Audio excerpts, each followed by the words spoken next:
Kim Anami, welcome to the show. Thank you. It's lovely to be here. Yeah, I'm excited to meet you. In the last 2 days, I've been binging every podcast you've ever been on. So this might be the first time I have 3 pages of notes for a guest because it's like, and I've heard you on Vitalis' show and stuff before too. I mean, I've been familiar with your work for a couple of years, but you know, I wanted to take a deeper dive and kind of see what you were up to most recently. And oh my God, do I have questions. Now, Fire away. Yeah, I'm sure that I'm going to say this in the intro that I record later, but just in case you little sneakers listening fast forwarded through my intro, by the way, don't ever do that, please. There's important information in there.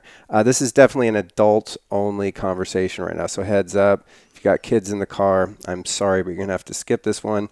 If you're sensitive to language around human sexuality, this might not be the episode for you. So there's my disclaimer. That said, the first thing I'm going to ask you, Kim, is what the hell is vaginal weightlifting? Boom, there it is. Just exactly as it sounds. It's lifting weights with your vagina or a woman's vagina.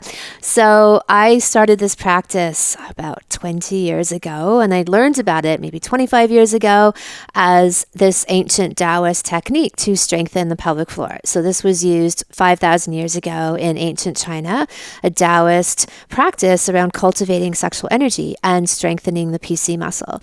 And so we exercise every other muscle in our body. Why wouldn't we also exercise our genitals? And that was part of the program, but also as a way to recirculate and move sexual energy in the body through strengthening that muscle and being able to pump energy up through our system. So I was doing my work as a sex and relationship coach, and women over the years would come to me and say, oh, you know, like women are always told to do their Kegel exercises. So they're meant to clench their PC muscle, their pubococcygeal muscle, the muscle that you use to stop the flow of urine.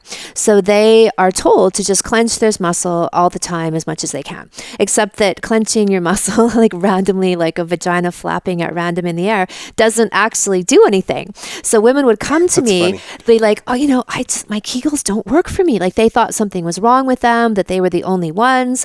And I realized that they're not working for anyone. And then when I looked into it, the actual Kegel exercise that was developed by Dr. Kegel in 1947 involved putting a device inside the vagina called a Kegel periometer. And so that was put in to create resistance and feedback. So just like when you go to the gym and you walk up to the weight stands, you either stare at the weights for an hour and then you wiggle your arms and legs in the air, or you actually pick up weights and you press with the weights. And so it's the exact same thing with the device in the vagina. So my process is the ancient Chinese practice or Taoist practice of using a jade egg that's drilled. There's a hole that goes through it, a string that comes out through the end.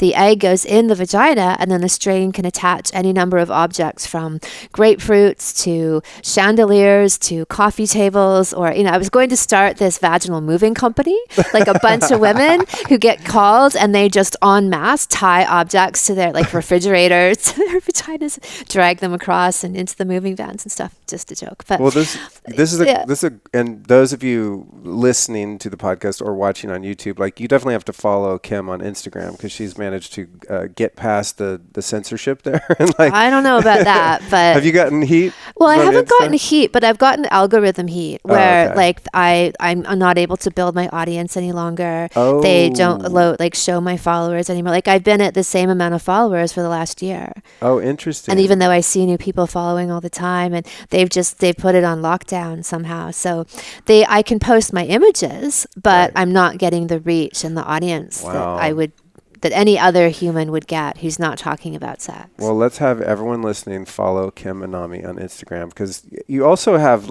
in the vaginal weightlifting, you have really dope photography and sets. I mean, it's very thought out. It's not at all pornographic or tacky. It's really interesting. The only thing different, I mean, they would just make epic photos anyway, and then you're like, wait, what's that thing? Where's it coming from?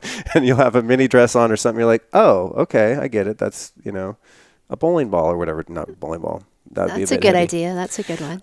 But it's funny. I've always wondered about that. And my next question was going to be the jade egg thing, because a lot of women in sort of the circles that I run in talk about that. And I've always wondered, how many do you put in there? How do you keep them from just falling out when you're in line at the bank? This kind of stuff. So how does that work?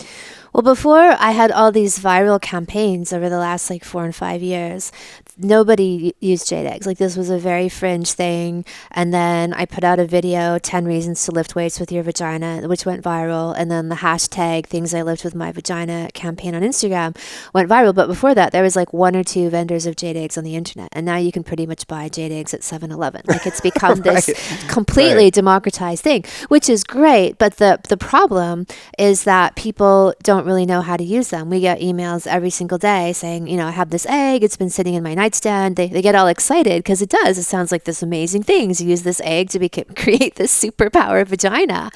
And yet, like people tell them mistakenly to say, wear your egg all day. Like you would never just wear your egg to the bank. And you wouldn't just wear it to sleep. But because people aren't really teaching women how to use them, they're giving them these very blanket, ignorant instructions to say, just wear the egg all day. And that's not going to do anything. It's like if you taped a weight to your shoulder and wore it around all day, it's not doing anything. It's like a deliberate, conscious practice of specific exercises that you do, say 4 times a week for 10 minutes at a time, and that will do everything it needs to do. I think people like the idea of having a crystal in their vagina, which is, it's great, but that's not actually doing anything. And I would even argue that wearing it all day or sleeping in it has detrimental effects. Like I've never told people to do that. So I always teach not just the exercises to use with the jade egg, but actually this whole like emotional, psychological, spiritual rehabilitation of one's sexual energy. Like my work is always about the multidimensional healing of sex and rejuvenation, the power that has. And so it's not just about doing some exercises. Like that's just a fraction of the program. It's an important part, but it's more about how do we reclaim that part of our anatomy that we've become dissociated from. Yeah. And the reason why we have these epic statistics.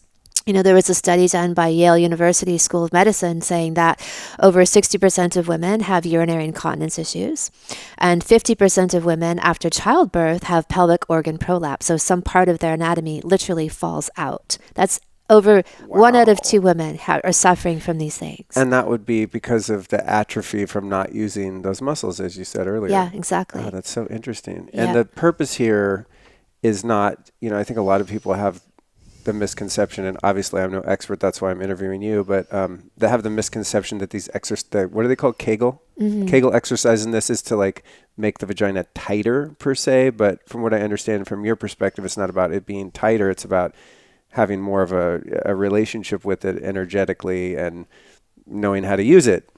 Definitely. I've never used the word tighter, again, because we actually don't want a tight vagina. We want a strong, articulate, and supple vagina and a more sentient and sensitive vagina.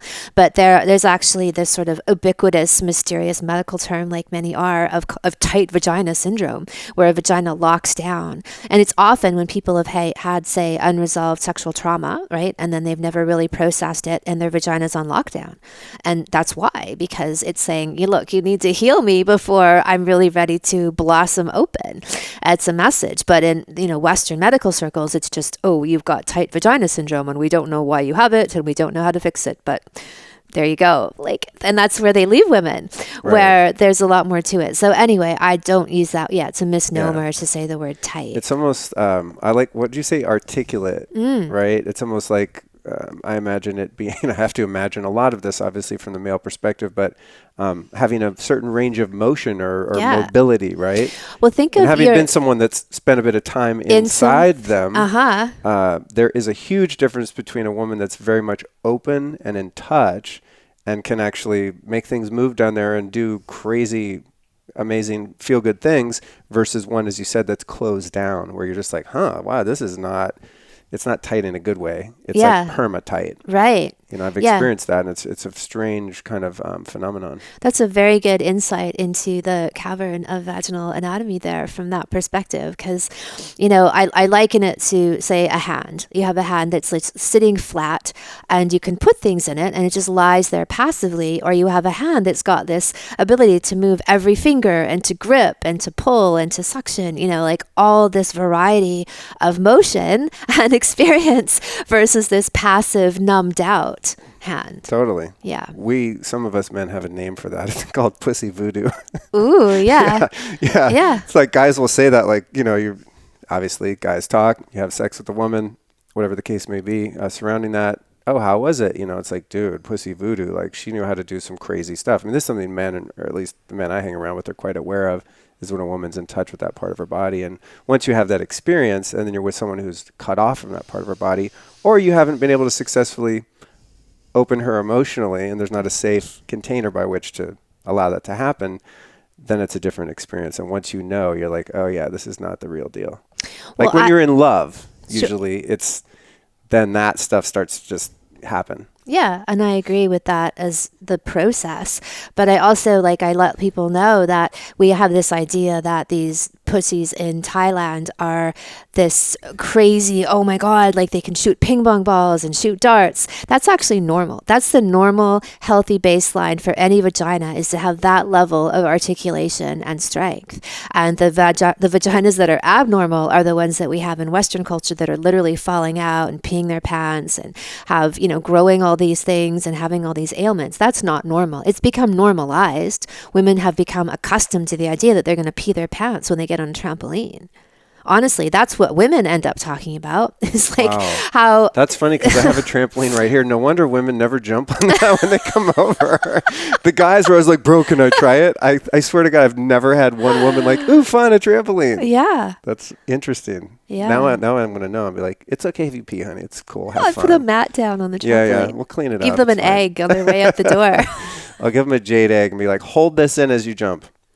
So, okay, fascinating stuff here. This is so fun. And like I said, I've just had such a great time listening to you for the past couple days here and learning so much about this ahead of time, because it always, by the way, if you're a podcaster listening, please listen to your guests. You'll have a much better time and you'll be able to have a much more free-flowing conversation because I feel like I already know you, even though we've yet to meet. So I kind of skipped the part of, because I just want to hook people from the get-go as a good host, but skip the part of how you got into this. I've heard your story a bit. As a young woman, you started discovering that you could use this sexual energy and, explored Taoist philosophies and these different things. Can you give us kind of the elevator pitch of your beginning into working in educating people about sexuality? Mm-hmm. Well, yeah, as I've said, that I had an awareness of my sexual energy from a really young age, and somehow that wasn't squelched out of me.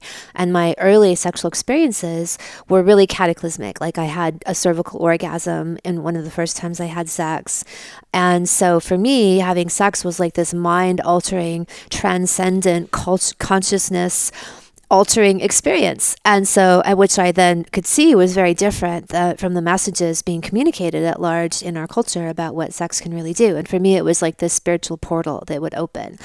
And then at the same time, I had a strong interest in all things like health and wellness. Like how do I change and how do I grow to become the very best self-actualized version of myself? And so I've always studied, or from a young age as a teenager, studied meditation, herbs, homeopathy, naturopathic healing, psychology, transpersonal psychology, health and wellness, everything. And then sex to me was always a part of that equation of the tools that I would have to be healthy and well. And so over the years, that just morphed into me creating my own niche as a holistic sex and relationship coach, where I then bring in all of these other ideas in my work. Like for example, in my perspective, as I've seen and observed, say for women, like most sex therapists would say, lube, it's a girl's best friend, like, slather on the lube, all you like. And I'd say, well, if a woman isn't lubricating, she's either emotionally not feeling open or connected to herself or her partner, and physically she needs more turn on. She's not physically there yet. Like, it's not that her vagina's broken perpetually and needs lube all the time. Like, that's actually a great way to further dissociate a woman from her vagina and from her sexuality by slathering on this Band-Aid. So I immediately kind of had this different approach because I'd see it through my own experiences and then working with clients and having this quite, radically holistic background myself in how I live my own life and my own health practices, where I'm always looking for the root cause, and I don't take Band-Aids for an answer, and I don't take, non-whatever. Like, I'm always, like, to me, there's always a solution and there's always a message that the body's trying to communicate to us, especially through our sexual, quote unquote, symptoms or things that are going on there. I think that's why I love the way you approach this particular topic, because you have some sort of sex experts. I mean, I remember a kid like it's Dr. Ruth or, going to the old school, but those that have come along and I've sort of seen, and it's a topic that I want to cover on the show. And I did once a bit with Psalm Isadora, who was a kind of tantric teacher, and then she committed suicide like a couple weeks after my interview. So wow. I don't take that as an omen by any means, but very sad situation. But other than that, I haven't really had many frank conversations about it because I want to approach it from the more holistic and personal growth and development perspective rather than just, oh, here's a technique for how to have a better orgasm. Like, what's the point? Like, if you're not having some sort of ascension, during that process. And so, yeah, I really appreciate that point of view. And I look forward to getting into some more of that in terms of the healing aspects of it, psychologically and spiritually healing. I think that, because of so many factors in our culture, people do not associate human sexuality with spirit, right? Because our version of spirit largely is religious, and religious is like, oh no, we're not going to mix those two. Kind of like money. There's a lot of parallels with money too. I've been looking at that a lot in my life recently of subconscious blocks, and I found one that's like, oh, if you're spiritual, you shouldn't care about money, which is it's a really negative sort of reinforcement to have. And the same thing goes for sexuality. Well, if one is spiritually oriented and into things like meditation and prayer and, some sort of devotional practices, that sexuality is apart from that. So I don't know if there's a question in there. There's an observation in there into what I like about your work. So I guess I could form a question by saying, how does the physical vessel, as it relates to other physical vessels in a sexual way, help facilitate an inner spiritual experience or a joined, shared spiritual experience from your perspective? Right.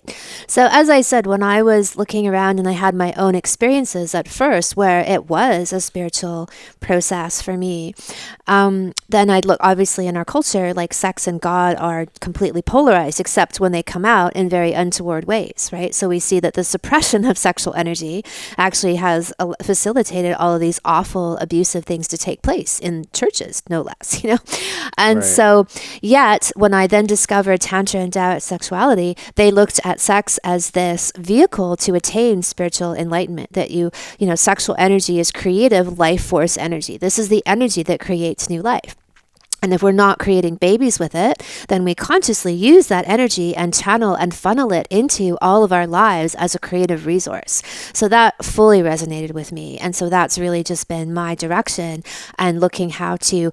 So yes, like sex is pleasurable and wonderful, but for me, it's probably even more so about as a process of ascension and rejuvenation and using that energy in a creative way, in a conscious creative way. So for me, like what I really see is that most people have throwaway sex, or I call it junk food sex versus gourmet sex, where, it's like unconscious, often used as a distraction. People aren't really present. It's just, like junk food, right? It's not a nourishing experience. It's often something that produces guilt and like negative things in the body afterward. And there's no judgment, like, in terms of what people choose to do. I'm always looking at what's the best use of my energy in this situation. How can I obtain the best, most highest quality energy out of every situation? And so gourmet sex would then be like sex that has an emotional connection. It's got a sense of surrender and openness. And when you have that, that's really akin to spiritual surrender, like the same level of surrender that we talk about in the spiritual world of like you open, like thy will be done, right? You open to a greater power than yourself, or assume that there is one, whether it's a higher part of you or God or energy or spirit, the universe, whatever you want to call it.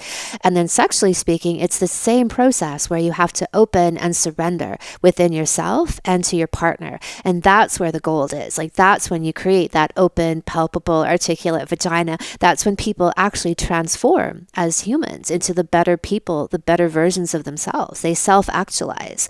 And that's all through sexuality. And so that's why I herald it as this incredible personal growth tool that mostly goes overlooked. overlooked and misunderstood, and really try to educate people about that. So yeah, I'm in the same way. I'm not like really spending, even though I do talk about technique, it doesn't matter. Like if a couple isn't connected, like if a woman does not feel like giving her man a blowjob, 99 great blowjob techniques are going to mean nothing to her. Nothing, because she doesn't want to do it. So why doesn't she want to do it? Why is she not feeling that connection and that love? And like, why does she not want to just grab that cock and smother it and like get down on her knees and do everything she can with it? Like that's a woman who's like sexually and emotionally open to her partner. And that's what it looks like. And that's a woman who's lubricating and gushing and orgasming like nobody's business when they're in that place. The whole relationship is in that place of openness. So that to me is gourmet sex. And that becomes a secret weapon. So very, very, very few people have that. And when they do, their lives are empowered tenfold.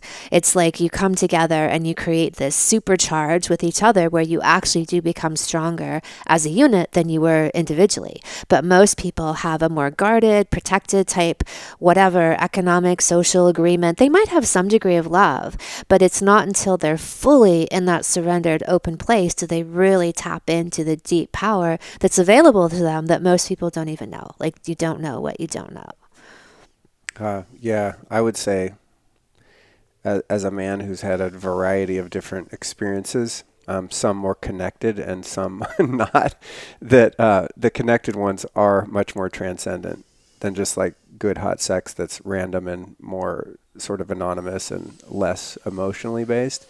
In terms of that term you used, junk food sex, it seems to me that that has a connotation too, that that type of sex would lend itself more to a sort of addictive energy and a compulsive energy because the requirements to access it are much lower, right? A willing partner that's also turned on in that moment and like, the like meeting in a bar and doing it, behind the bar and that kind of thing, which is like fulfilling in the moment. But as a guy, I think a lot of guys earlier in life when we're younger, we tend to get caught up in sort of the numbers game of sleeping with as many partners as possible. And we don't need the kind of emotional connection in order to become aroused typically. It's like, cool, look at it and we're good to go when you're 25 or whatever, right? But in that is a much more sort of addictive and compulsive propensity towards sexuality because there's not that sense of connection. Would you agree? Like where does that junk food sex kind of become a commodity that one could get overtaken by or, negatively affected by? I mean, my view is that everything can be used consciously or unconsciously, like the way you eat. You eat consciously and you taste everything and you're aware of what you're eating versus unconsciously when you're almost looking to bury something, right? And so someone might just stuff food in and not be aware of it. They just want to shut down. They want to come to some altered state of consciousness that's not a good altered state. It's like an escape altered state. And I think we can apply that to anything, including sex. And the thing is, that's really glorified in our culture. Like if you watch any movie and television show, like there's often that, like just what you described, like two people meet in a bar and they start fucking behind the bar and whatever, like as this cool thing, like we're so liberated, we're so modern, we can do these things. And like, that's fine. But, my view is that that's becomes a very depleting way of relating to your sexual energy that you start to feel over time. It's just like if you had a steady diet of junk food that would deplete your body. It wouldn't actually nourish your body over time. And again, I have no judgment. I've been there, done that. It's not that I'm coming from this high moral horse. It's an energetic horse that I'm coming from. No, I totally get that. I mean, I think with everything that I discuss on this show, it's never, especially when it goes into sexuality, it's never from a moral point of view.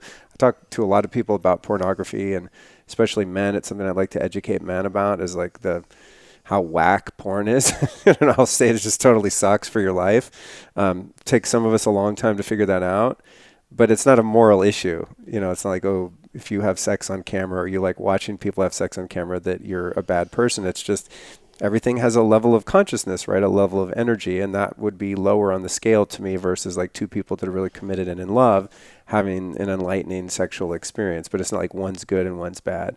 Exactly. right? And people, even in a long term marriage, could be having junk food sex. It's Right, not just the right. domain of casual encounters. That could be when people have had mountains, or even hills of unresolved issues between them that they don't work out. And so they've got barriers built up. They're not open. They're not emotionally connected. They're not really feeling a deep love connection anymore. They're just going through the motions. So I Right. would call that junk food sex as well. Like, that's not really helping anybody. That's a good point. That's a good point. I can picture that like a long-term unfulfilling relationship where people are just staying together, quote unquote, for the kids or something like that. And there's this obligatory, like, well, I better do it just to keep the peace, or, Yeah. it's like that. I've done a couple interviews on oming, and one thing that I really like about that perspective is this transactional sex, where there's this, I did this thing for you, now you owe me kind of relationship to sexuality. And I know for myself, much of my earlier life, that's kind of how it was. It was like you want to make sure that your partner gets off so you're just not a jerk and not selfish. But if you do that, then she owes you, or vice versa, And that's that same kind of thing where it's kind of a lower level of that experience that could happen, in an immediate temporary relationship or in one that's more longer term. Oh, thank you. Yeah. So good stuff. Wow. God, there's so many different directions I could go here.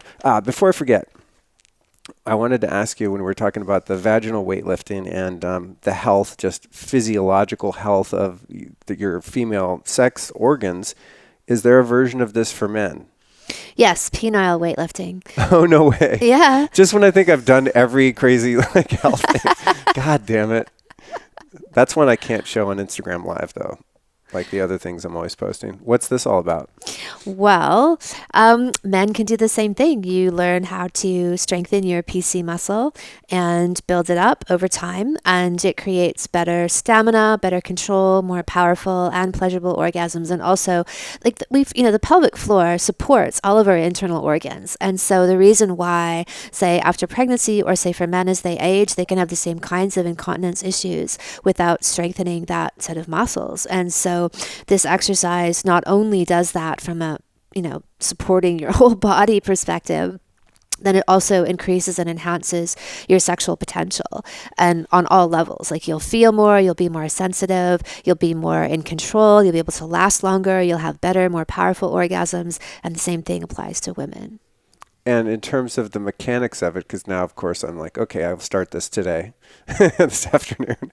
In terms of the mechanics of it, do you tie something around the penis? Eventually, like, you can start really like, small and light with, say, a face cloth, and then a wet face cloth. And then you can build up from that. Yeah. Like tying something at the base of your cock. So a friend. When it's erect or Yes. soft? Yeah, Oh, okay, when erect. it's erect. Yeah. A friend of mine can lift 10 pounds with his cock. What? Uh-huh. Oh my God, he's my new mentor. Mm-hmm.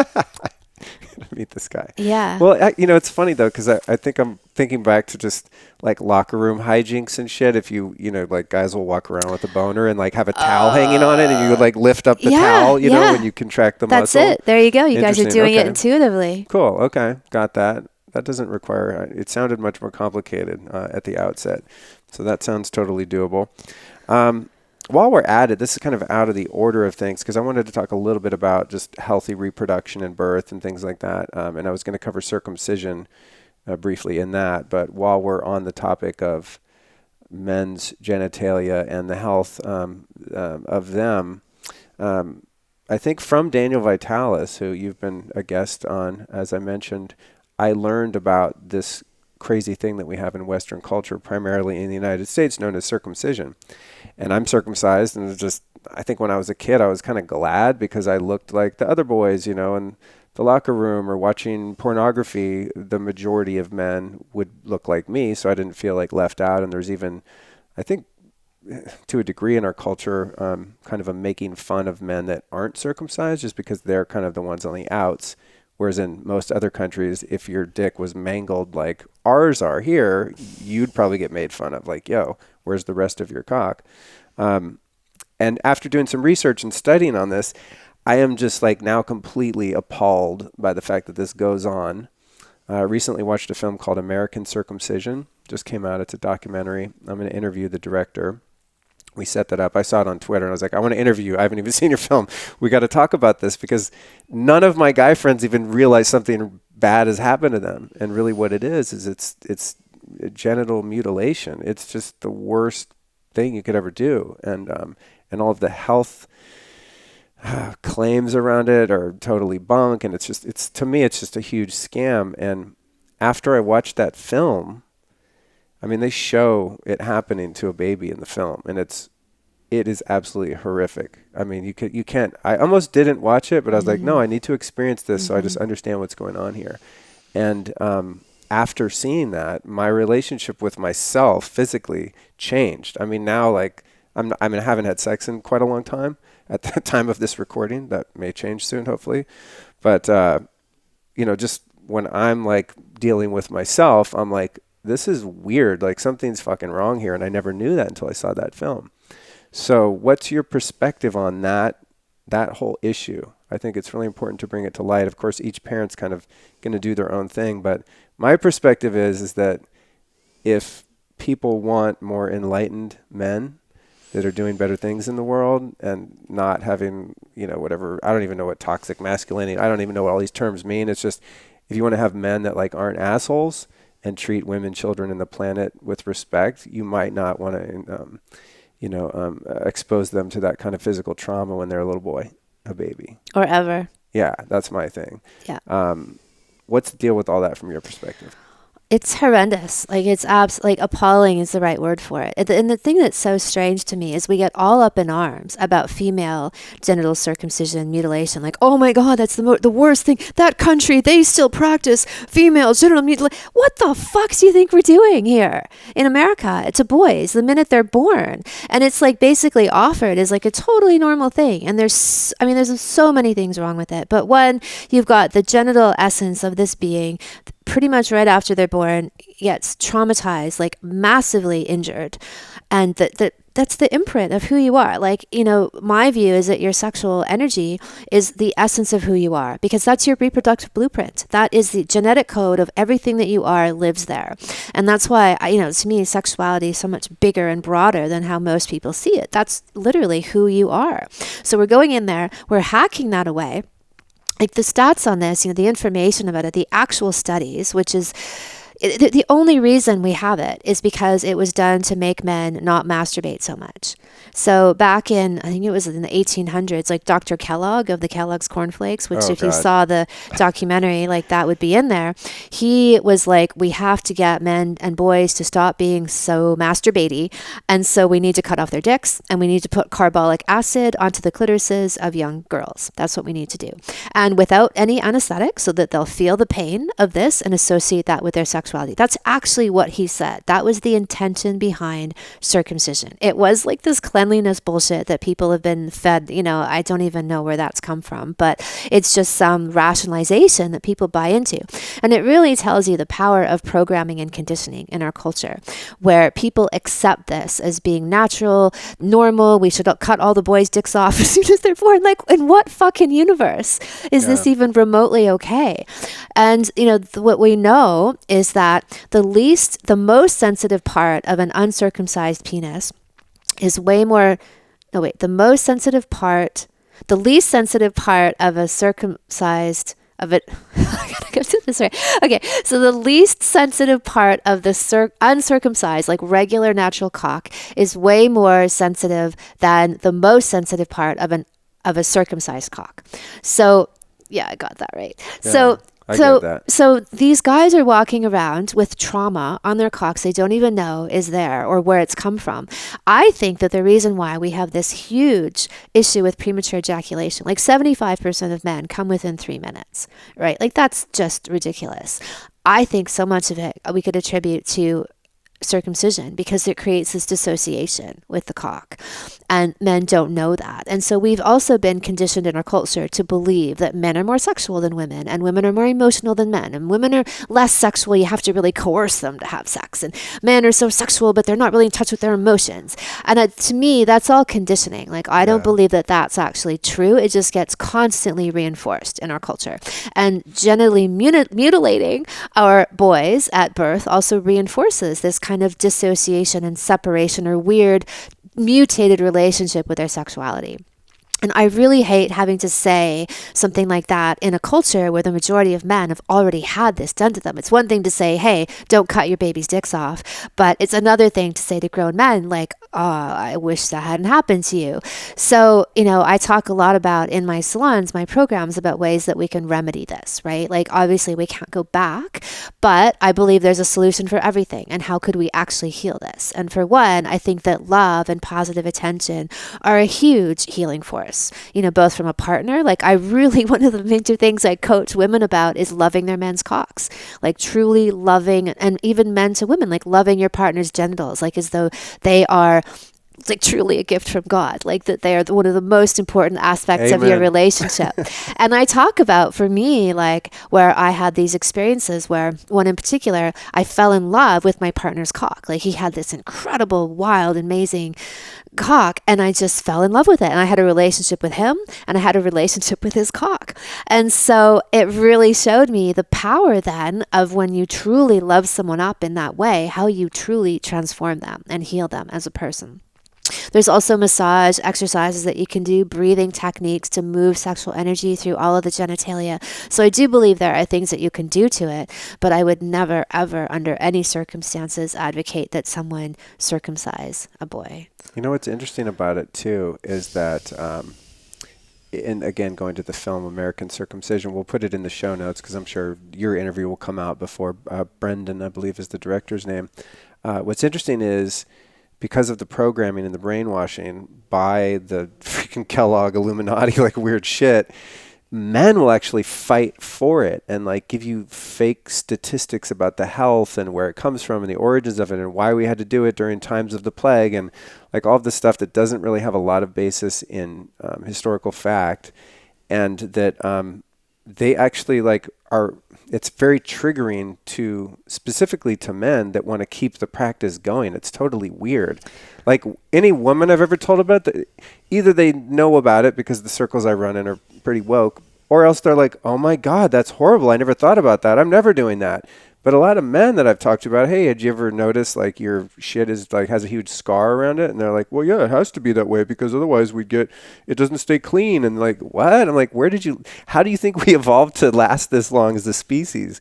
If like God designed penises to just rot, like totally. Because they have some skin on them, like what the fuck, is God that stupid? Have you looked around lately at the miracles of perfection in nature? There's nothing that is a mistake like that. Exactly, with the reproductive apparatus anatomically speaking, of a species, that it's going to be mistaken. Oh, that was a mistake. Oops, we better just rectify that every single time. And it's not like an anomaly like, oh, every once in a while a guy pops out with some extra foreskin. It's like, no, every single male has, more of it than what we're left with. It's really interesting. And also in that film, you got I'm sure you're going to go watch this now. One thing that's interesting is there is this, tiny subculture of men that are, I forget what they call it, but they're basically like regrowing their skin and they're stretching it out. There's all these exercises you can do. And I sent the link to a buddy of mine to watch it. And he's like, the next day I started doing the stretching things. I'm going to regrow my foreskin. I'm like, I don't know if I have time for that. I'm a busy guy. Barely find time to like pleasure myself. But yeah, it's a really interesting thing. And I'm looking forward to more awareness around this issue, because I really think this is at the root of so many men's health issues. And like I said, of just how can you expect a man to be fully conscious and sensitive to his environment and relationships when he's had this trauma that's unaddressed? Oh, I know I was going to say the other weird thing is the guys that I've talked to about it that push back, they're like, you don't even remember that, bro. I'm like, what? You were the same person when you were 5 days old than you are right now. You know what I mean? It's not, what, do you have a different brain? No, it's in there. Mm-hmm. It's in there. You just don't have conscious access to it. You remember that shit. Are you kidding me? Well, they used to believe that babies didn't feel pain. And that I guess it was just a coincidence that the baby starts screaming at the top of its lungs when they did the circumcision procedure. Like, I don't know how people rationalize this. Like, even I was reading Christiane Northrup was talking about it. Like, she's anti-circumcision now, but as an OBGYN, when she was more in the mainstream, she did them. And that's what they were told, is babies don't feel pain. Dude, when you watch this film, when they give the anesthesia, the numbing, just the shot, the baby is screaming bloody murder. Well, just the injections of the Novocaine or whatever they give them. It's really great to hear you say this and to be educating people about this. And like another thing that I'll mention, because I was actually doing research on this for one of my programs right now. I've got this new program out, Sexy Mama, which is all about holistic pregnancy, childbirth, and early childhood. And so I was researching like what's the temperature these days with circumcision. And there's studies out there where women actually prefer, for the most part, they have more orgasms, they have more pleasure with a circumcised cock because it keeps more moisture, an uncircumcised cock because it keeps the moisture in the vagina. A circumcised penis actually goes in and scrapes. It basically goes in like a hook and pulls moisture out of the vagina. Interesting. So look, like I've had amazing sex with both. So I would never like say, oh, I prefer, like, I mean, I would love it if men didn't have that happen to them. But I mean, for those guys who've had it happen, it's like I've still had incredible orgasmic sex with, all across the board. But apparently statistically, like there's all this evidence, because I think that you're right, there is this weird prejudice like trying to convince people, and I don't know if it's just to reinforce and rationalize the trauma, to justify that there was some good reason why this happened, and they're holding on to that. And that happens a lot in medical procedures. It happens a lot in childbirth, where we live in a culture where women are forced or basically like sold this idea of having C-sections and interfered with births and induced births and episiotomies and epidural, like all these things that are actually like very traumatizing both for the mother and the baby. But then they try to cling on to this idea that they've been sold, like, oh, the baby's health was in danger, where actually those procedures were what endangered the baby's health to begin with. But people walk out of that needing to tell themselves some kind of a story about this making it okay. And, you don't know what you don't know, right? You're trying to trust the people at large who ought to be on your side and ought to be giving you things and doing things that are better for your health, but they're not always. There's a lot of things that are stuck in the dark ages. Like I saw an ad that someone posted, and I've seen these before, but where there's all these ads for cigarettes in like the 1930s that are doctors endorsed. Like, doctors, 10 out of 10 doctors smoke Camel cigarettes as opposed to Marlboro, where we and only in retrospect do we go, oh, we didn't know.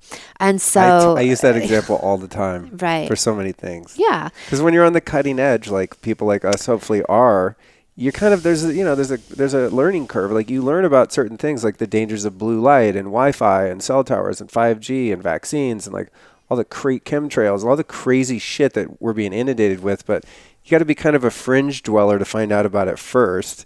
And then the awareness grows. But I always say like, let's just take something like having a smart meter in your house, or, exposing your baby to Wi-Fi or whatever in this 5G nightmare that we're about to enter into.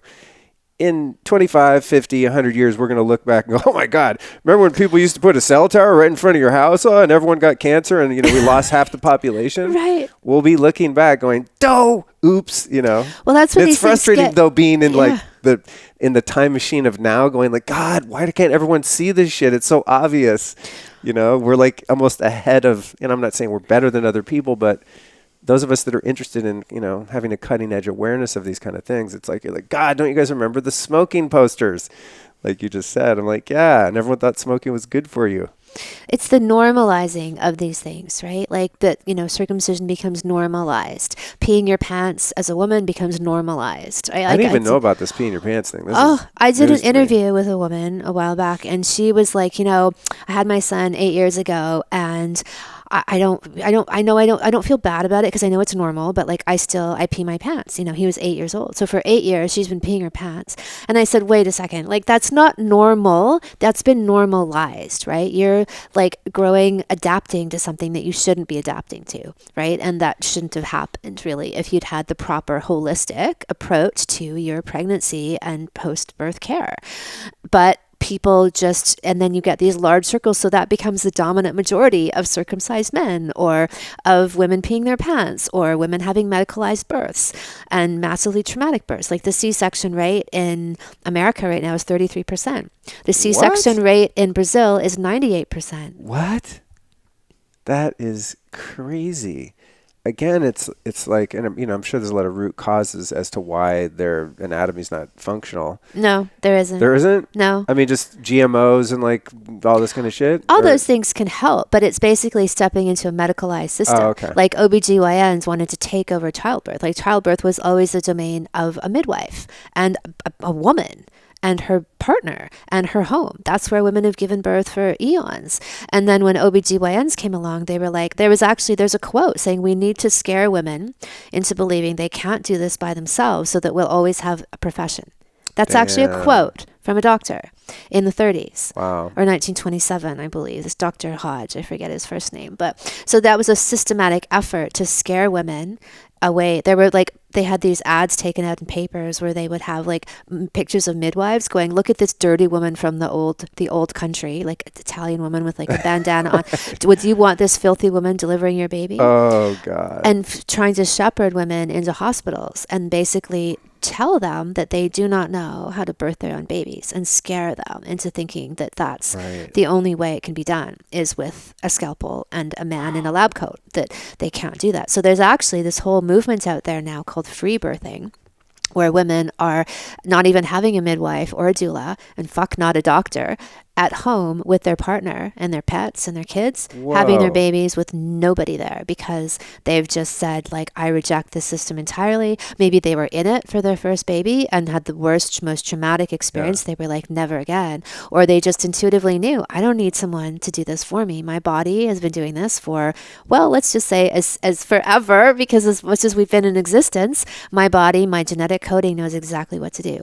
So that's the kind of stuff that that's now become like fringy, right? The idea of a species delivering their baby. Oh my God, like that's crazy fringy stuff now, right? So I'm with you 100%, sister. It's like the example I always give is that we have these two categories of food. Like one's called conventional and one's called organic. Right. And the organic is like special food. Yeah. The Elite organic food is that's conventional food. Right. You know what I mean? Yeah. And then the Franken food that has to have some other name. You know what I mean? It's like everything, we're living this backwards land where the abnormal is now normal in it. And we are so programmed because there's some sort of incentive of control by the powers that be or monetization of these processes that are natural. And so, it's like, the medical system figured out, we don't want people doing this on their own. So I'm glad we kind of got into that because I'm wanting to do, I want the show to have an impact. And so covering things like circumcision and natural childbirth. And I did a show on vaccines with Del Bigtree, which was amazing. Awesome. And I mean, these are things I'm still shocked a lot of people aren't aware of because they're still in the matrix and they're still like watching CNN, like zoning out, getting programmed and brainwashed. And they're in a paradigm that they'll never escape from unless someone comes and knocks on their door and is like, hey, out here, there's this whole other world of how things have been for the past 2 million years for humans. Just like when I drink, I drink spring water, the spring water, that has not even been touched by human hands other than like someone putting a freaking jar up to the rock where it comes out, I mean, it's been lab tested. It's very clean. It's from live spring water, but people are afraid to drink water that comes from the earth. Right. But they'll drink water out of the tap with like a little shitty 2-inch Brita filter. I'm like, you could get, there's a mountain that's 10,000 feet tall that has 10,000 feet of the same filtration stuff. Right. The same rocks and minerals and stuff. Yeah. Do you want 10,000 feet or 3 inches of filter, Yeah. But people are like afraid of nature and the sun, people are afraid of the sun. And we really live in this strange parallel universe. Well, that's why I spend a lot of my time outside of the grid, and creating my own reality. And it's been like that for the last 30 years for me, coming in and out of this matrix and spending a lot of time away from it. I've been very conscious of my media intake for the last 30 years. I never watched television. I don't read papers. I don't read mainstream media. I started to become aware of this stuff in my late teenage years. And then I've really created my life accordingly, creating my own reality of things. But you gave that example, somebody comes banging on their door. Well, a lot of people will still slam the door shut.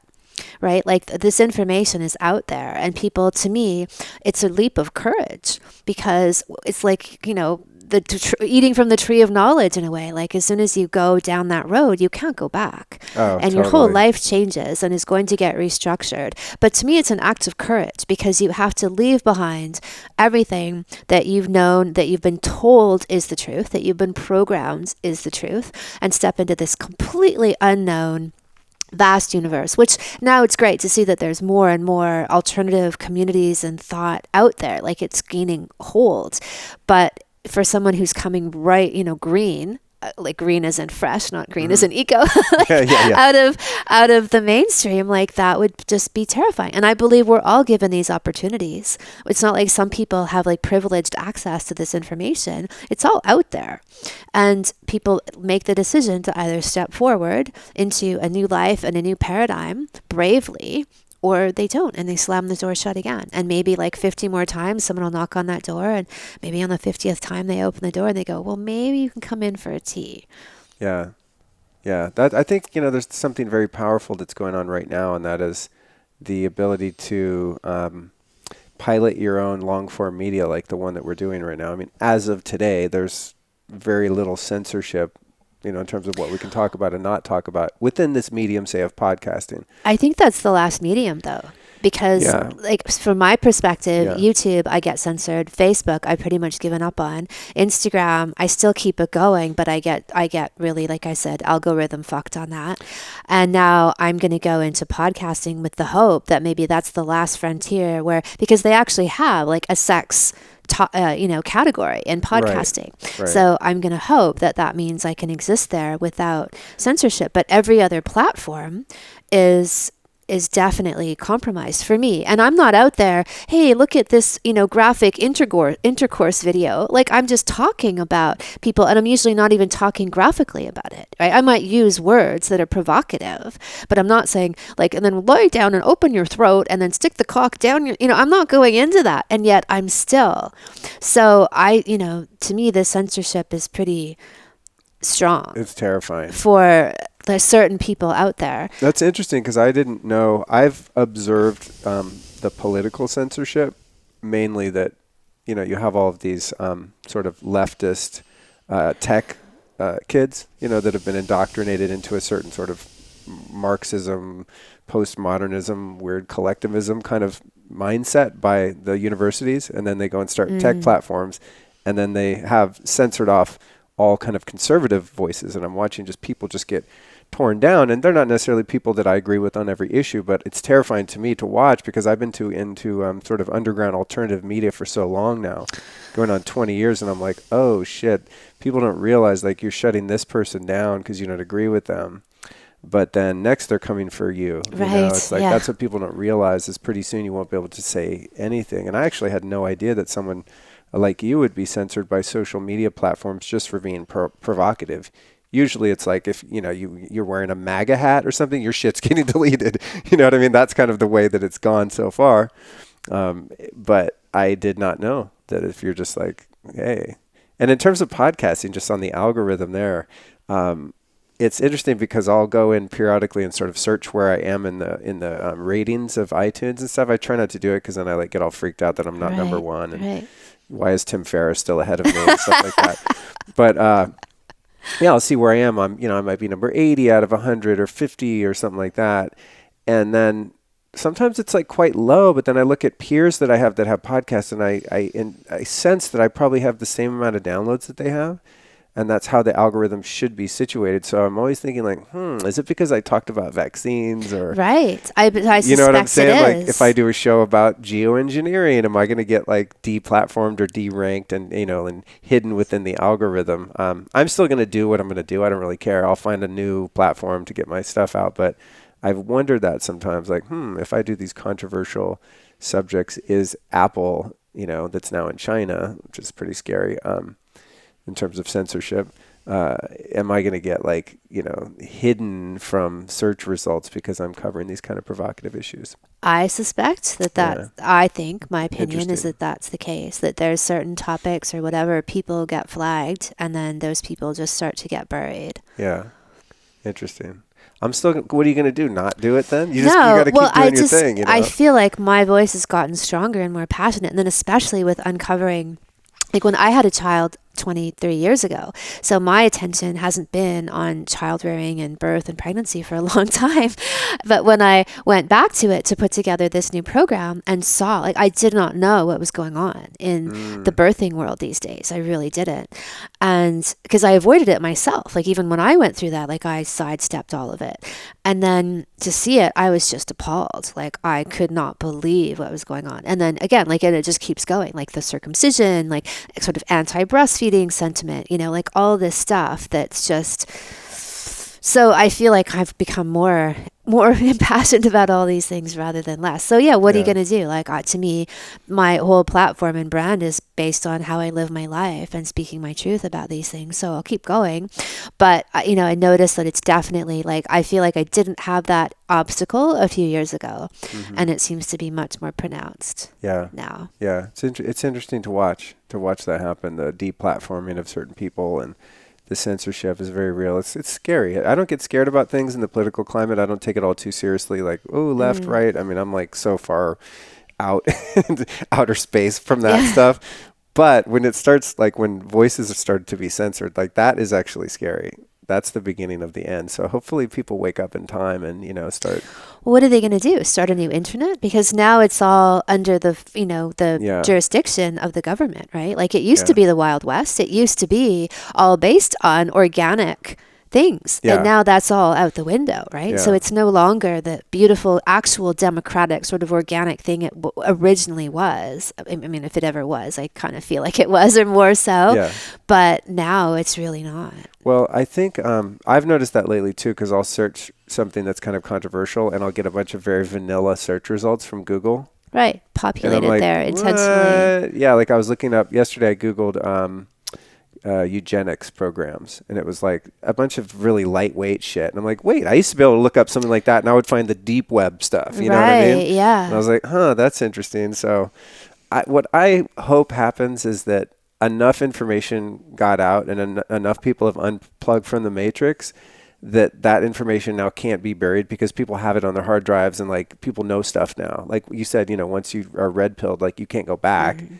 There's no way you could ever convince me like, oh, it's a good idea to cut off a little boy's penis and like watch him Right. scream. Like Right. I'm never going to go back on that. Yeah. Or that we should be spraying, aluminum in the sky or any of the weird shit that humans do at this point.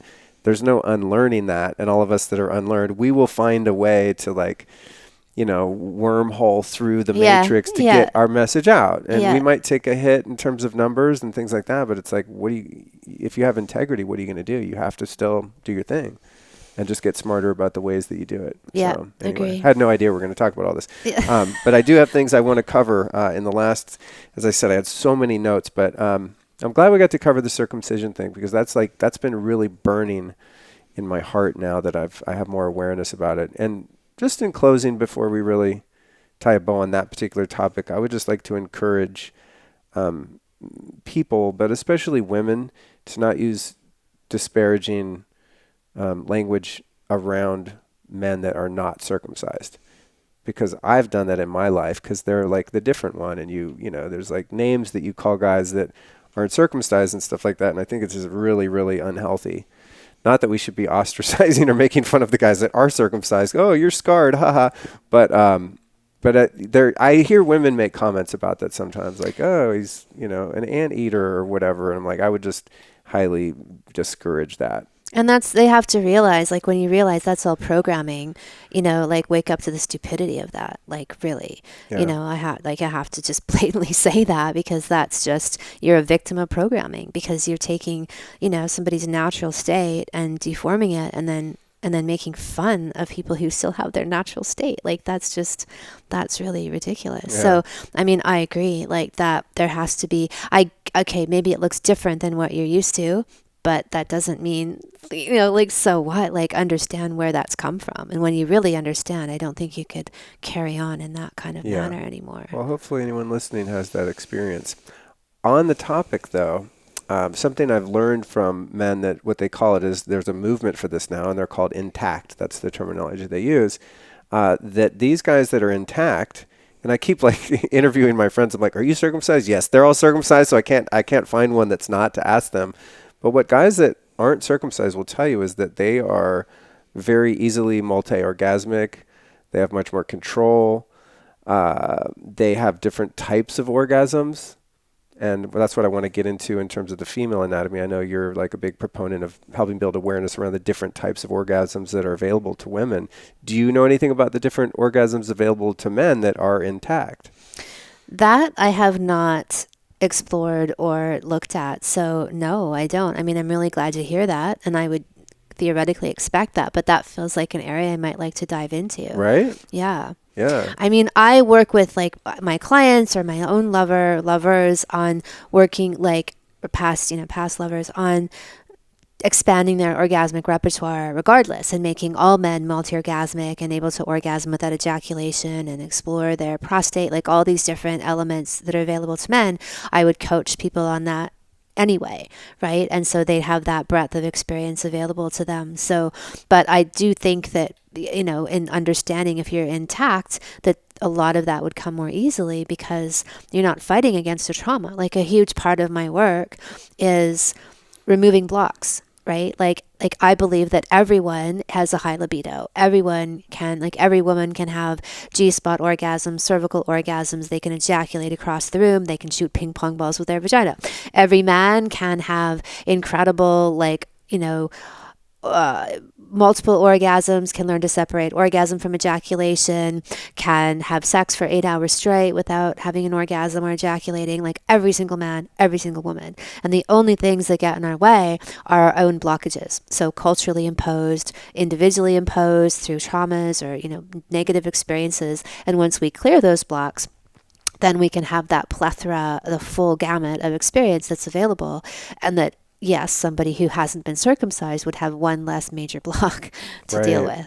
Yeah, because I thought about that just in terms of the sensitivity and maybe not just psychologically, but just in terms of like how a circumcised man has sex. I mean, in order to have it be pleasurable, I would assume there has to, and of course, obviously I haven't experienced the other way, but for me, there's got to be a certain amount of friction and like pounding, and like it's got to be fairly like tight and aggressive, whether it's oral or any kind of sex.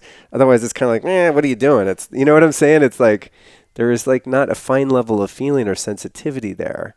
That has to come more from in my experience, sharing the energetic experience of your whole body and not being so focused on your genitals during whatever sex act you're having, but really like having that full body tactile experience. But there's really kind of only one feeling down there. You know what I'm saying? It's a weird thing. Yeah. So hearing these other guys talk, they're like, oh, I can have an orgasm touching this part or that part, and it feels different. And like, I'm like, whoa, what? Right. I kind of just have a ring around the tip, and if you mess with that a bit, stuff will happen. Well, that's you know what I that's mean? beautiful. It's a weird thing. Well, it's beautiful to hear that about intact anatomy, because that's how I see the vagina, is that there's like these reflexology points in Taoist philosophy. Like the vagina and the penis have all these reflexology points, and they actually mirror each other. So the head of the cock is the heart and the cervix is the heart point. So when they're matched up, everything lines up together. You're completely in sync. Is that where the cervical orgasms come from? Yes. Boom. I've experienced that, but I didn't know why. I was like, yeah, when it's like up in that one spot right there, bing, then something crazy happens. Yeah. Ideally. Yes. If a woman's open to that experience, So it's wonderful to hear. Like, so when I talk about the vagina, I often describe it as, Van Gogh's painting of the starry night sky. Like the vagina is like that. Like there's all these different areas, and they all correspond to different emotional sensations, right? Like according to reflexology, the different organ systems, like the heart is love, the kidneys are trust when they're open and fear when they're not, and the kidney spot is where the G-spot is located in women. And so for a woman to have a G-spot orgasm, she has to feel trust. She has to feel open. If she's feeling afraid and shut down, blocks it. She won't have it.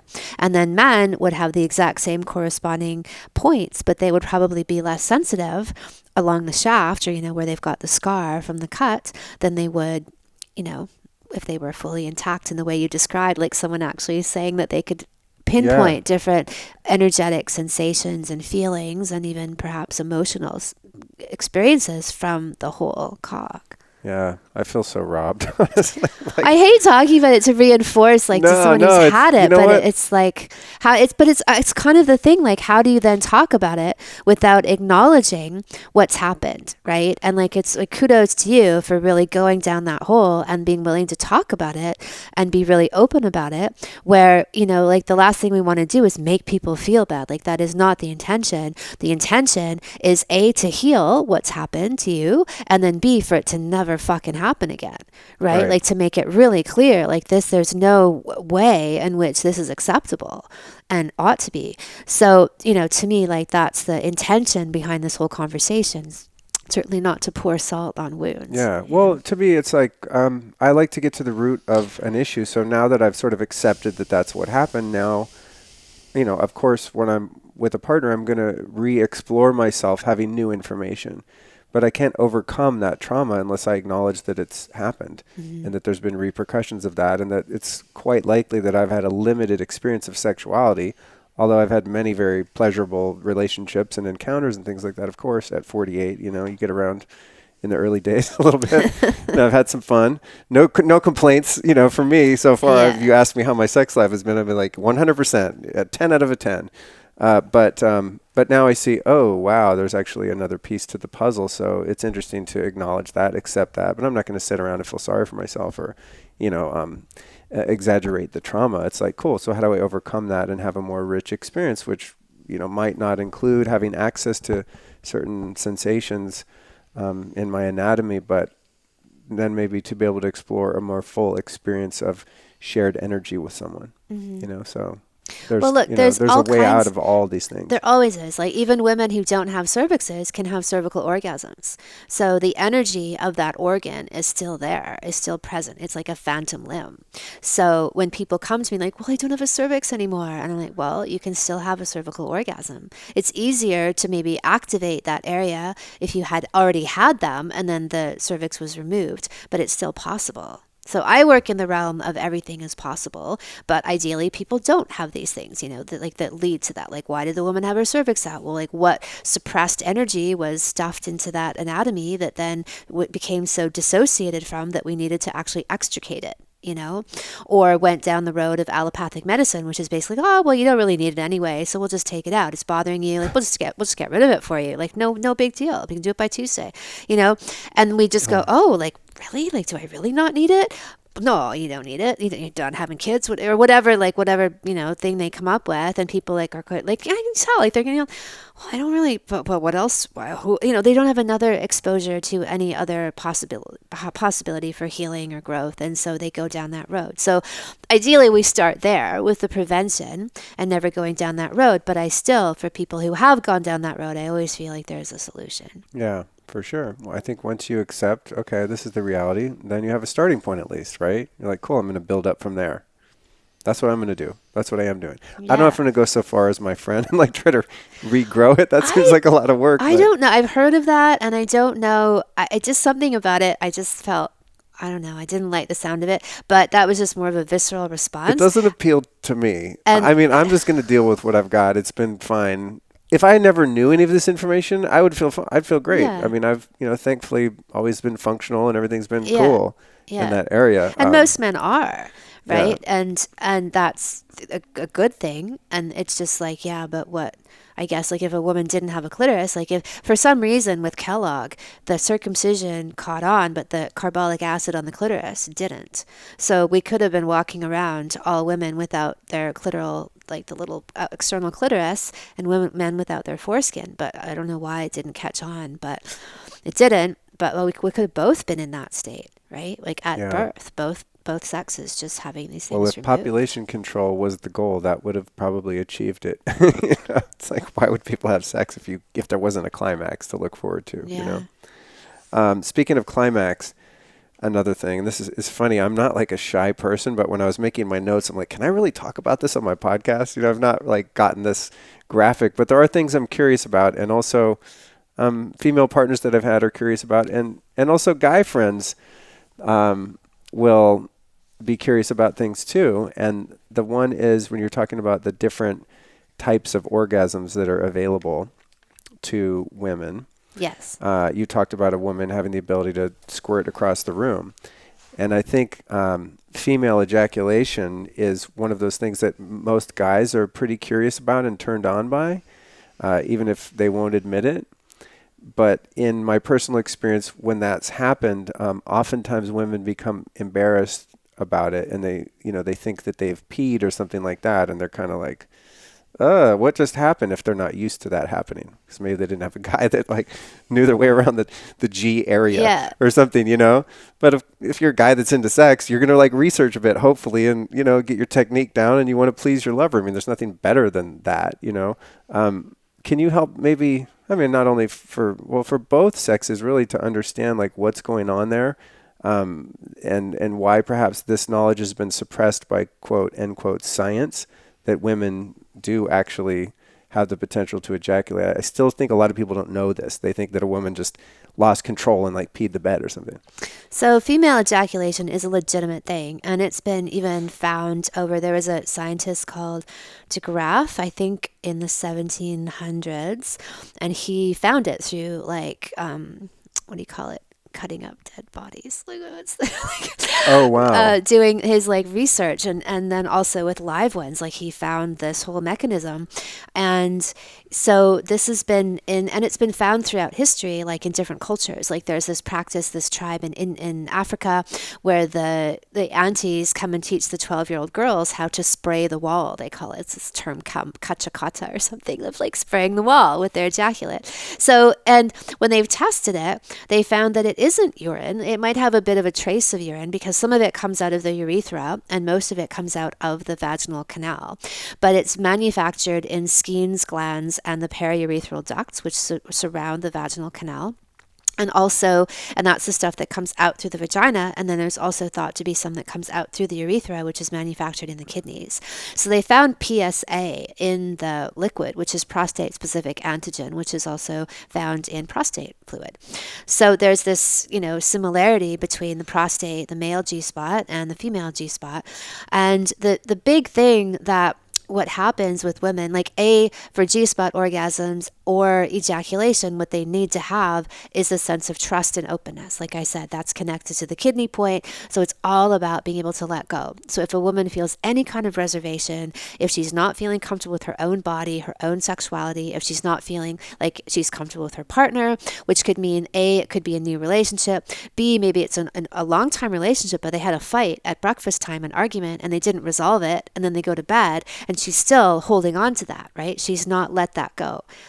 And so she's got that in place. That creates a blockage. And then, of course, there's yes, because when you get to feeling like you're about to ejaculate, it feels like you're going to pee. So most women are going to stop that process. They're going to contract instead of like bearing down the way that you need to. And then the whole thing stops. And then they just think, oh, I can't ejaculate, or it didn't happen. Or what most women buy into is, oh, I'm just one of those women who can't ejaculate, because that's the dominant vernacular out there is, oh, some women can and some women can't, which is really the refrain of people who just don't know any better, right? Or a scientist decides that he wants to prove that women can't have orgasms, and so tries to create a study. Like, who does that? What guy, like, whose wife is clearly the most underfucked woman on the planet, goes to society, I'm going to have this study that says women don't have orgasms. Like, so anyway, so yes, like when you're having that experience and you really get into it, then you need to let go. So a good thing to do is to prepare, like have towels and blankets laid down on the bed, or play in the bathtub or the shower, but someplace where you don't feel inhibited, that if you do leave water all over the place, that's okay. And an ex-partner of mine, his partner used to just ejaculate in buckets, and it would become like a bone of contention with them, because she'd want to have an ejaculation and that he didn't want to clean up, like there could be like masses of laundry. And like one time they were out camping and she came in the tent, like ejaculated all over the tent, and so they had this argument because like the tent's all like everything's all wet and like soggy. That is freaking hilarious. Yeah, but she, and some women produce a lot of fluid and some women a little bit, but every woman can.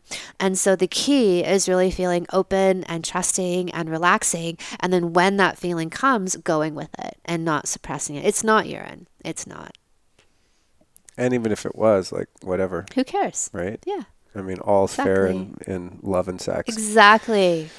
What about women having orgasms from anal sex or oral sex, and energetic orgasms, these other types? So the woman's she's being penetrated anally, and is she giving oral sex or receiving oral sex? Giving. giving. Yeah. Yeah, so like a throatgasm. Yeah. Yeah, exactly. They were onto it in that old movie Deep Throat. That's the first porn I ever saw, like 1978 on a Betamax, Deep Throat. Wow. I was like, I got to do that. So they're all possible. I mean, the ass is like, that's very similar to a cervical orgasm, like this very deep, transcendent, otherworldly, cataclysmic orgasm that really is this point of vulnerability. Like to have an anal orgasm or a cervical orgasm, the woman really has to be open, like heart open, and really actually feel love for her partner. Like that's not the kind of orgasm that's going to happen in casual sex or when a couple's not getting along very well, or even just temporarily having some blockage in the space. It's like a barometer. Orgasms are barometers for the connection in the woman and the couple. And so the throat is also this beautiful, beautiful place to have orgasms from, like for a woman to really deep throat and learn how to accept a cock far down her throat is really therapeutic. I've often said the best way to find your voice is to have a good cock in your throat. It's the throat chakra, right? Self-expression. Oh my God, I never thought about that. Self-expression. And so if a woman's feeling mute and sort of shy, it's like get some cock down there on a regular basis, and that will open up the throat. Apparently, when animals hibernate, or certain animals like reptiles, they curl their tongue around in the throat, and it hits this point that's supposed to create this energetic interface in the system so that the hibernation is actually kind of this activation, right? That they're not just shutting down, they're activating something. And so getting the throat, the cock down there is actually this activation process for the throat. So women can have full-on orgasms through that as well. That's interesting. That reminds me of, in Kundalini Yoga, there's, of course, a lot of movement of energy around your body and touching different parts and the ways that you breathe and all that. And there's always certain kriya that have an emphasis on where your tongue is in your mouth, like pressing your tongue on the roof of your mouth, or when you do the harder, there's all these different things like that. Harder. Yeah, harder. Never thought of that. It's funny. But that's interesting. I think a lot of us don't realize that there are all these nerves on the interior of our body in all the different orifices, right? And that they all activate certain energies and things like that. It's fascinating. Yes. And energy orgasms are very similar to cervical orgasms. Like energy orgasms, I'd say, happen when you've just become so aware of your body and your sexuality and the flow of your sexual energy that you can just call upon these orgasms at will. So like I could have a cervical orgasm or an energetic orgasm from like hearing my partner's voice or having my elbow touched or just think myself to orgasm, because all of these neural pathways have been opened up and activated. So then they don't require the same kind of like touch the knee to have a kneegasm or touch the, clitoris to have a clitoral orgasm. You just have to tune into them within yourself, and then you can bring those experiences on. Oh, you just reminded me of something. I forgot about another episode I did on sex was with Jaya, and it was a live recording in front of an audience, and she had her partner there, and she had an energetic orgasm on the show. So we'll put it in the show notes, you guys. I don't remember the episode number, but yeah, it was quite something. And her partner, he didn't touch her. He just knew how to do the things, and she full on like busted on probably the microphones that we're using right now. I mean, not on them, but while recording with them. Right. Yeah. And you can do that on your own too. Like you can really think it or feel it. Yes. Into being, you don't need the other person to be actively engaged. So you talk about these deeper experiences of sexuality in the healing sense. And as we were talking about earlier with the spiritual connection, it seems to me that based on my experience and based on your teaching, is that to really have a deeper, full expression of sexuality, there needs to be a container of a relationship that contains a really high degree of trust to be able to create the intimacy that's necessary in order to have these ecstatic experiences, right? I agree. Yeah, and I think that that's something that is another thing in our culture that's misrepresented, that the hottest sex is like that fast, cheap, junk food sex, and that's the most fun, especially I think for guys. And when we're younger, I mean, that's like what you're looking for. Once you have a girlfriend for a while, you're kind of like, oh, God, can I be with someone new? I mean, I'm talking about a guy that's not grown into his own maturity and masculinity, which, is not that dependent on age, of course. But how does that work? How do you create the safety and the intimacy within a relationship to start to explore these things, and how are these things communicated within a partnership where you know, don't feel shame about making a request or exploring each other in a way that there might be shame around or something like that. I think you need to have that conversation from the outset, like at the beginning of a relationship, or if you're in the midst of a relationship and you decide that you want to change and create more of that open communication together, is that that becomes a baseline. Like we discuss this architecture of our relationship as being this open, communicating, everything gets spoken, we don't hide things from each other, radical honesty is a value, and that we both consider the relationship to be a vessel for growth and evolution. So to me, like people who say, oh, whatever, you're having sex with the same person for 20 years. Well, that just means that you guys aren't growing, because if you're growing, you're not the same person a year later or Oh, 15 years nice. later or 20 years later. So if you're committed to stagnancy, then yes, that would be your experience. But if you're committed to growth, then you're naturally going to be always changing into new versions of yourselves. And so there's this agreement to use the relationship as a vessel for transformation. And so all of your work together comes out of that, right? Like there's me, there's you, and then there's the entity of the relationship itself. And what do all three of us need to constantly grow and develop, right? Like what do I need to feel fulfilled and like I'm growing into my life, and you and the relationship itself. And when all of those things are constantly being nurtured, then the relationship keeps growing. And you know that we are designed, our intimate relationship is the place where we are going to be triggered. Our childhood wounds, our family wounds, our ancestral wounds, all of these things are going to come out. And this is the most amazing container within which to heal. If we're conscious of that, if we know that when we act out or we do something unconsciously, that we can call each other out on that with love, bring illumination to it, and then heal it. And this is where especially the power of sexual energy comes so much into place, because if you have a very deep emotional connection and a very deep sexual connection, you can move through this stuff so quickly, like at light speed, quantum leap kind of speed. But you have to have that overarching agreement that our relationship is built for this. This is how we use it, as a container for growth. Versus most people have more unconscious, unspoken, tacit agreements in their relationships. And then they can't really navigate rough waters because you're not really allowed to have them, right? It's a mistake almost if you had rough waters, rather than using them as an opportunity to highlight where we've got some kind of past thing, it's a kriya is like a fault, kind of like a karmic. Well, in the context I was using it earlier, a movement. It's different, but there is something, I've just heard it spoken about as sort of like this disturbance, like that you've brought into this lifetime, right? Like our karmas, whatever, that we Hmm. work out. Hmm. Like if you believe that perspective, that we're here to do that deeper spiritual work, then your intimate relationship is one of the most powerful vehicles that you have to do that when you're both conscious and you have this agreement to use it that way. That's beautiful. I love everything you just said. I'm going to listen back to that like 5 times. That was really good. Very well articulated, and I totally agree with your perspective there. Yeah. And that sort of, I think, probably leads me into my next question, if not negates it, in terms of creating that true vulnerability and intimacy in a relationship.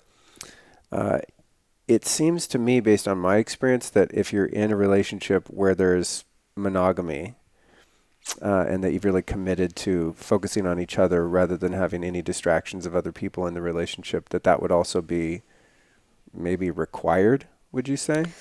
I think so. I mean, to me, I talk about conscious monogamy, which is that you consciously agree to commit your emotional and sexual resources to this person. And what does that look like? Like everything I just described, like using the relationship as a vessel for growth. But most people have unconscious pseudo monogamy, which to me, it's not even monogamy. Like they don't even have a conscious agreement of what their relationship is. They might have a loose idea we don't fuck other people, but that's not really like that's a not what we don't do versus what do we actually do? What does our relationship actually do with each other? So most people who talk about how monogamy doesn't work, they don't actually, no one has it. Very few people on the planet have monogamy, or what I would call a conscious monogamous functional relationship. Most people don't. They have some kind of diluted version version of pseudo-monogamy. And of course, I agree with them. It doesn't work. Having an unconscious relationship does not work. Totally agree with that.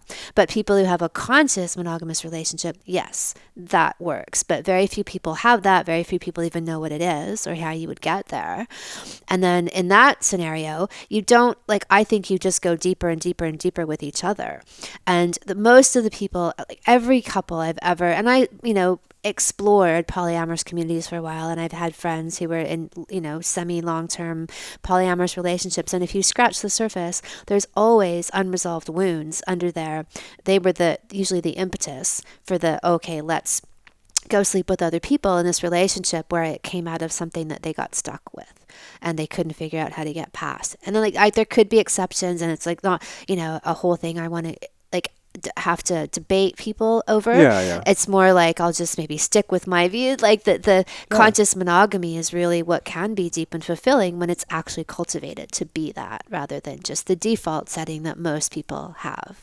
Yeah, I mean, with all of this stuff, I mean, there's the implication that this is just your point of view, and based on your experience and everything I share from my point of view on the show and that of my guests. I mean, it's like, doesn't mean that's the case for everyone. I have some friends and people that I've interviewed that have multiple partners, and they're using it as a vehicle to grow and like bring out the shadow and shit. Does not appeal to me at all.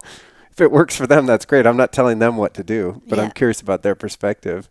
To me, the difference, and I like the distinction there of the conscious monogamy versus just like, hey, let's handshake and say we're not going to be sexual with other people. Like, there's light years of difference between those two. And the thought that came to mind was almost like, in a relationship where you don't have that shared goal of using the relationship as a third entity for growth, as a tool and resource for growth while you're individually growing. In a relationship where you don't have that, then it's more of a negotiation. Like, okay, are we exclusive now? Okay, cool, we're done with that. Now I can at least rest assured that you're not going to abandon me, right? But there's not a true surrender into the depth of the relationship. There's more of a compliance where you're like, all right, in order for me to have that, I got to give up that. Yeah. At least from a male perspective, that's kind of how it is, And that's where you get, the old ball and chain. Oh, you're getting engaged. Sucker, she got you. That kind of mentality. Absolutely. It's a compliance, not a surrender. Whereas if there's, the shared, I guess, the shared core value of growth and evolution together, then it's not like you're giving up anything. You're like, to me, like, that's not at this stage of my life. I mean, it took, I'm 48. It took me a while to get here. Trust me. Any of my friends listening, they're like, oh, really? It's not, haven't always been this way, but definitely now. I mean, the idea of being with one person there's no sacrifice at all. Like, I could give a shit about like being with multiple partners or having quote unquote freedom or something like that, because after some time, what I discovered was that my view of what freedom was very limited. Freedom to behave how you want to behave is not true freedom. It's like freedom to love with reckless abandon and to go all in and truly surrender to the experience. That's freedom. There's no breaks. So it's like it requires no discipline or no sacrifice to commit to that one person, because you're committing to something that's so much bigger than like, where you get to put your dick.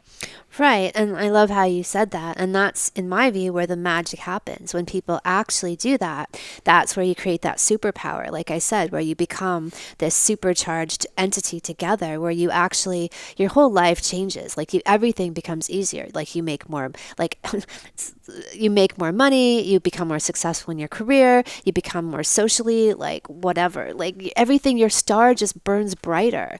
And I'm just saying, like, the whole make more money thing is like when your sexual energy is really charged up and being utilized, you attract things. Like you're operating on all cylinders.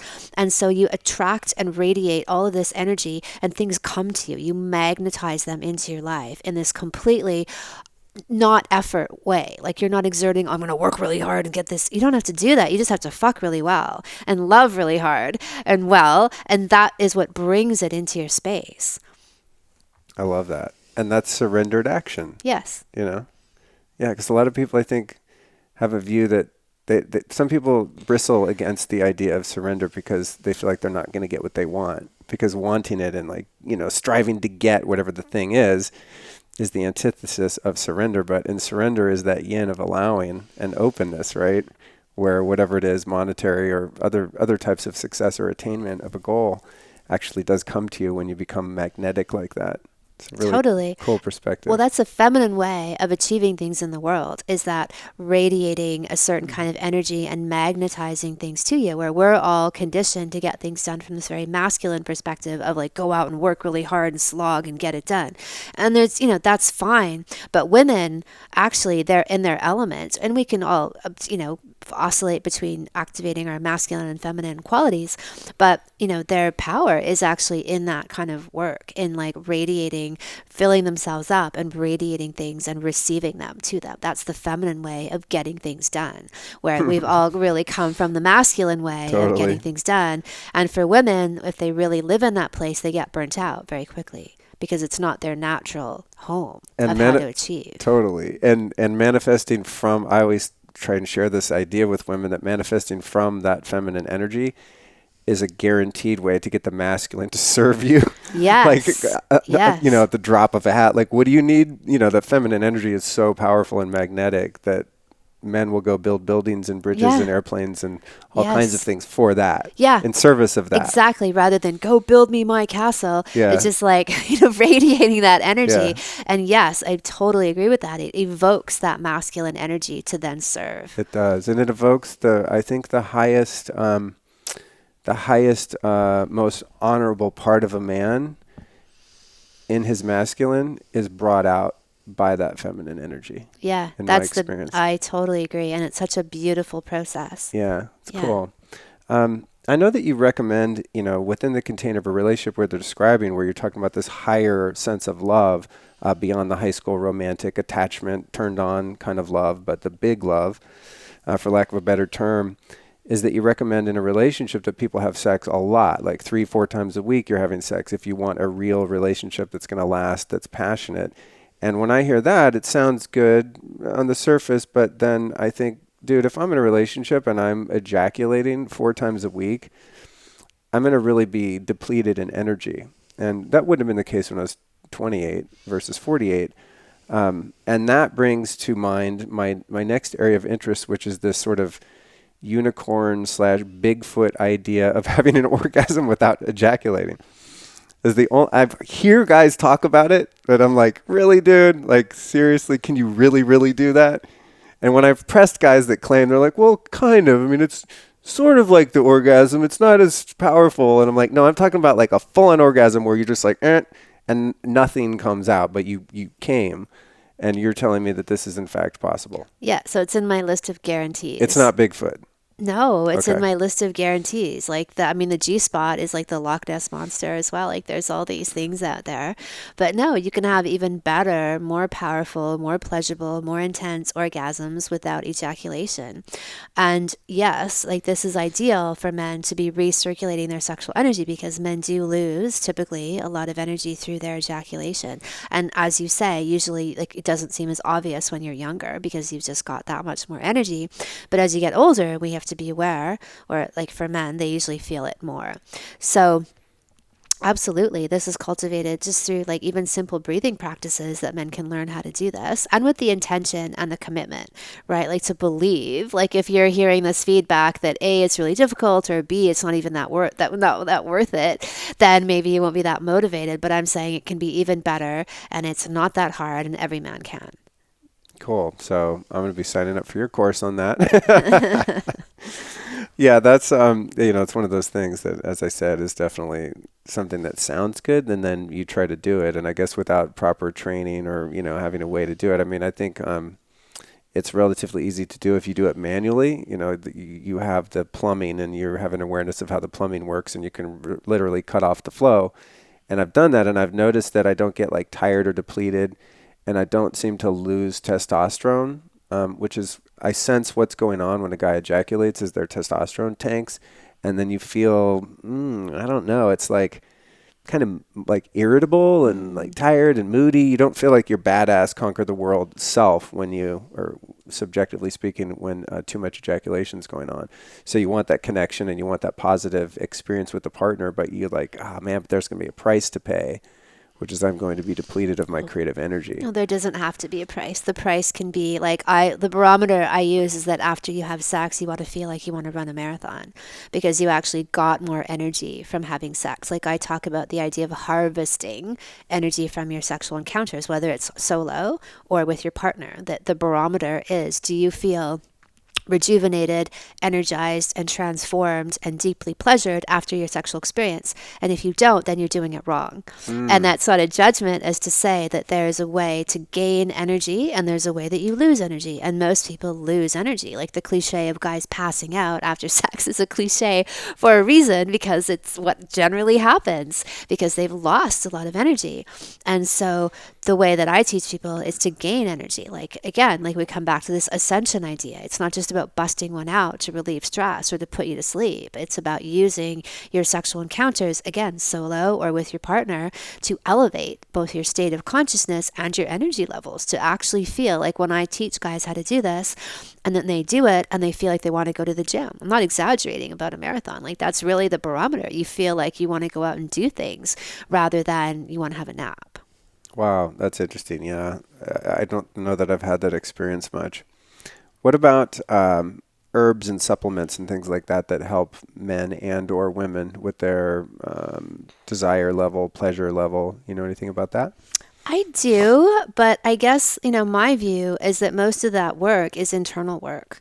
And so, like, say if someone comes to me with a low libido, then I would look at, so, okay, let's give you an example. Like, a friend of mine was in a relationship that initially, the first couple of years, great sex, lots of sex, countertops, whatever. 5 years later, she's like, oh, I have a low libido. I just don't really feel like it anymore. And then they're fighting all the time. They're like, there's the state of their relationship is not really positive.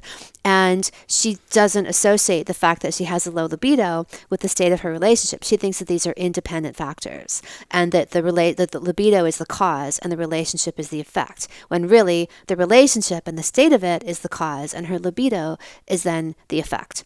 So one, she's, the cause versus effect. And we tend to think of physical ailments being the result of something random. So there are herbs that people can take, like ginseng is a great one for men. Saffron is a really good one for both men and women. But I wouldn't do, like, that won't have much of an impact unless they are actually doing the inner work of figuring out what's going on. So like I can say like names of herbs, but it won't have, if people don't really get to the bottom of the root cause, they don't have much of an impact. It's still a Band-Aid, in other words. Yeah, even if it's a better Band-Aid than Right. an allopathic remedy, it's still a Band-Aid unless they're concurrently doing the work. Then yes, it'll give them a vital boost in their process and kickstart some things back into gear, especially, let's say, if a woman has come off of hormonal birth control or a man has been on antidepressants, like people who've come from that territory, then they need to restart their hormonal flow again. But for a neurotransmitter flow, so that's a good way to kickstart it. But ultimately, if they don't do the inner work, it's not going to gel. I like it. Yeah, get to the root cause. My last question before I wrap it up is, and we'll maybe answer quickly because I want to give you a chance to send people to your websites and stuff. It seems like we're on the same page with how, again, not from a moral point of view, but how destructive pornography is. And I'm just going to say mostly for men, because I think men consume probably a lot more than women do, not exclusively, but more, I'd say. What's your take on porn in the context of, let's say, a guy who's in a fulfilling relationship he really wants to work on? How is porn going to undermine his sexual health or the health of the relationship? It comes down to that delineation of what's junk food versus gourmet food, right? And to me, like, porn-induced masturbation would be pretty much like the number one expression of junk food sex. And again, no judgment. It's just an energetic thing, right? Like, this is the lowest common denominator, and it's not doing anything to really build up the psyche or the persona, the energy of the spirit of the person. It's just a way to bust out an orgasm or an ejaculation, like the lowest form of it. So I don't see that it brings anything positive to the person, both like spiritually, energetic, but even hormonally, neurotransmitter wise. We know that that's very depleting. So I don't see it as having a positive role really ever. Yeah, I agree. Bad stuff. I interviewed John Gray, and he enlightened me on it, which really helped me eventually just go, yeah, I don't ever want to do it, and I haven't in a long time. But he talked about the hormonal cascade of dopamine, how when you're getting aroused, like you're building more dopamine, and then when you finally have an orgasm, you have this flood of dopamine. And when you're with a partner, even a partner you don't care about, it's buffered by norepinephrine and oxytocin. And so even though you're having this huge flood of dopamine, you don't get as depleted and weirded out neurotransmitter and hormonally because you're still doing something quote unquote natural, right? Because we've been designed to be back in balance after you come. And he said when you do it by yourself, you don't produce the norepinephrine or the oxytocin because you're alone. And so you get this huge flood of dopamine. And that's why pornography is so addictive, because it does the same thing to you that cocaine and crystal meth do. And I was like, oh my God, that's why you feel so depressed and weird and self-conscious. And like, to me, porn is just the worst. Like, it makes me feel so weird afterward. It's amazing during, don't get me wrong. I love porn just like a lot of guys do. But the price is just not worth it at all. So then afterward, you go into Starbucks and you're all like weird. Ashamed. Yeah, you feel like creepy and shamed out. I'm like, and again, it's not a moral thing. It took me a while to crack the code on this because I'm like, I have nothing against, I'm very open. Like whatever people want to do, I don't have any sort of judgment on it. But I'm like, why? I know there's nothing wrong with it. I'm not judging myself. But John Gray really put that last piece in there that really helped me. Oh, okay, that's why. It's just one more reason. Like, why is that even necessary? Why not just, guys, save yourself for a great partner and enjoy your life more? Well, you can self-pleasure without, it's harder and you have to kind of break that habit, but you can self-pleasure without porn. You can work on your breathing and recirculating that energy. Like I use masturbation breaks as coffee breaks. Like I don't drink coffee, I do orgasms. And I go and I, whatever, take 15 minutes, half an hour, I stimulate myself, I breathe, and then I go back to work. And I may or may not have the orgasm. It's more about harvesting that energy. And so that's what I teach women and men to do. Again, if you're solo, you don't have to forego sex. You can be very well fucked even as a single person. And you ought to be, because that's your life force, creative energy. You ought to be in touch with that. And the more that you're really wearing it and radiating it and owning it, that you'll attract a high quality person into your space. But if you're, radiating porn induced ejaculations, then you're going to be vibrating at a much lower level and bring in somebody who's also vibrating at a lower level. I bet that there's a connection between the circumcision piece and the proliferation of pornography in our culture. Because you're so much less, you're desensitized from the trauma of that surgery. And so you need like hyperstimulation and that dopamine to get aroused. Whereas like if you were intact, I'm imagining probably just feels pretty good to just touch yourself. As a guy, it doesn't really feel that great to touch yourself unless there's something that's like super hardcore getting you, like that hyper arousal state. Right. I bet there's a connection. Okay. I'll look into that later. So in closing, I've got my final question, and that is, you've taught me a bunch today. You've taught the audience so many valuable nuggets of wisdom. Who have been 3 teachers or teachings in your life or career that you might point our listeners to go learn from as well? You didn't give me any notice on that question. Boom. I don't write that one in my notes. Well, you know what? Like nature. Okay, I'm going to say nature as a teacher, like the ocean as a teacher, the forest as a teacher, and yourself. Like the reason I hesitate is I don't actually take in a lot of other people's stuff these days. Like I'm really of the mind that I have the answers within. And I spend a lot more time in nature. Like I go surfing every day where I'm close to the ocean. I get into the jungle or the forest with this idea that is my teacher. Like the elements, the rhythms in nature, they also recalibrate me. So I love that. That might be my answers. favorite answer so far out of 190 or so times of asking a human being that. That's beautiful. Thank you. My pleasure. Where can people find you and your various programs and things like that? I know by the time this comes out, I think you're going to be in the middle of a launch. So at that time, I'll provide the specific information. But just in general, your website, social media, where people can find you, the different types of things that you offer. Right. So I'm at kimanami.com, and that's where I house the bulk of all of my online programs. So I've got programs for women, couples, men, vaginas, and pregnant mamas. And that's all there. These like immersions, 8-week programs that I run through my members portal on my website. Those are all up there. And then I have a shop called Anami Alchemia, and that has a bunch of different products from couture dildos to crystal elixirs, and they're going to be herbal tinctures as well for aphrodisiac type libido boosting supplements.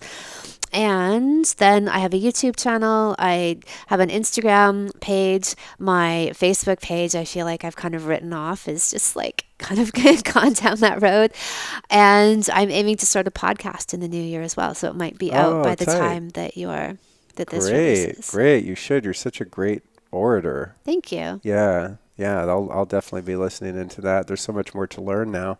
Even with all my my 3 pages of questions, I know when you walk out of here and be like, damn, what about this? What about that? So that's great. We'll definitely check that out. Well, thank you so much for joining me. I appreciate your time, and thank you for having such a fun and titillating conversation. Of my pleasure. It was so much fun. You're a great interviewer. Thanks, Kim.